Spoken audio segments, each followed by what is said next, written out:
ఓం నమో భగవతే రుద్రాయ. ఎలా అయిపోయింది అని అంటే, రుణము లేని మనిషి లేకుండా అసలు కనిపించడం లేదు. ప్రతి ఒక్కరికి ఈఎంఐస్ ఉన్నాయి, ప్రతి ఒక్కరికి అప్పులు ఉన్నాయి. చాలా మందికి నేను చెప్పేది, నాకైతే ఉన్నాయి, మీకు ఉన్నాయో లేదో నాకు తెలియదు. ఈ అప్పుల నుంచి మనం బయటపడాలనంటే ఏం చేయవచ్చు అని అంటే, మనకి ఇప్పటి వరకు తెలుసు రుణ విమోచన అంగారక స్తోత్రము, రుణ విమోచన గణపతి స్తోత్రము, మళ్ళీ తర్వాత ఇలా రుణ విమోచన స్తోత్రం, లక్ష్మీ నరసింహ స్తోత్రం, రుణ విమోచన నారసింహ స్తోత్రం, ఇలాంటివి చాలా ఉన్నాయి.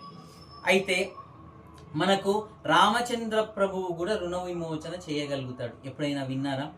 ఎందుకు వినలేదు? చూసాం కూడా అని మీరు చెప్తారు, ఎందుకంటే రామదాస్ సినిమా చూసి చాలా మంది ఉండుంటారు. అయితే భక్త రామదాసు గారు ఆ భద్రాచలంలో గుడి కట్టిన తర్వాత ఆయన అప్పుని తీర్చడానికి స్వయంగా రామచంద్ర ప్రభు లక్ష్మణ సమేతుడై వచ్చి మనకు గోల్కొండలో ఇదంతా జరిగింది మనకు తెలుసు. ఒక్కొక్క నాణ్యం రామనాణం ఇచ్చి మనకు రుణ విమోచన చేశాడు. అలా మన అప్పులు కూడా రామచంద్ర ప్రభు ఈ కలియుగంలో తీర్చగలుగుతాడంటే, మనకు రామదాస్ గారు పుట్టి ఏదో యుగంలో కాదు, మన యుగంలోనే పుట్టారు. మొన్నీ మధ్య పుట్టాడు అన్నట్టు అనిపిస్తుంది ఒకసారి మీరు భద్రాచలం వెళ్ళి చూసినట్టయితే.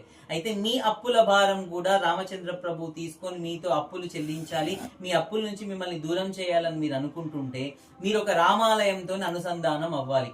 ఎలాంటి రామాలయం అని అంటే, ఆదరణ లేని రామాలయం, ఎక్కడైతే ఫండ్స్ లేవో అలాంటి రామాలయంలో మీరు కొంచెం మీ అర్జిత డబ్బులతోని అక్కడ నిత్య కైంకర్యాలకు రిజిస్టర్ చేసుకోండి. ఎలా చేసుకుంటారు మరి? రామచంద్ర ప్రభు రామదాస్ గారికి అప్పు తీర్చడానికి ఆయన ఏం చేశాడు? రామచంద్ర ప్రభువుకు ఒక పెద్ద గుడి భద్రాచలంలో కట్టించాడు, ఇప్పటికీ ఉంది.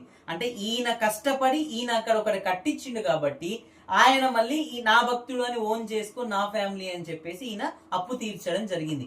అలా మీరు కూడా, అలా మీకు మీ ఊర్లో ఖచ్చితంగా రామాలయం ఉంటుంది, దాన్ని మీరు తీసుకోండి, దత్తత తీసుకున్నట్టు తీసుకొని మీరు అక్కడికి వెళ్ళి సేవలు చేసుకోండి. లేదు మాకు అలా లేదు అనుకుంటే, మీ గోత్ర నామాలతోని సంవత్సరం మొత్తము నిత్య పూజ జరగాలి అనుకుంటే నాకు జై శ్రీరామ్ అని చెప్పి మెసేజ్ పెట్టండి. నేను మీకు అలాంటి రామాలయం నవీపేటలో ఒకటి ఉంది, 400 సంవత్సరాల చరిత్ర కలిగిన రామాలయము. ఆ రామాలయం యొక్క డీటెయిల్స్ మీకు ఇస్తాను, మీరు వారితో మాట్లాడుకొని మీరు ఈ పరోక్ష సేవలో భాగంగా అండి. శ్రీమాత్రే నమః.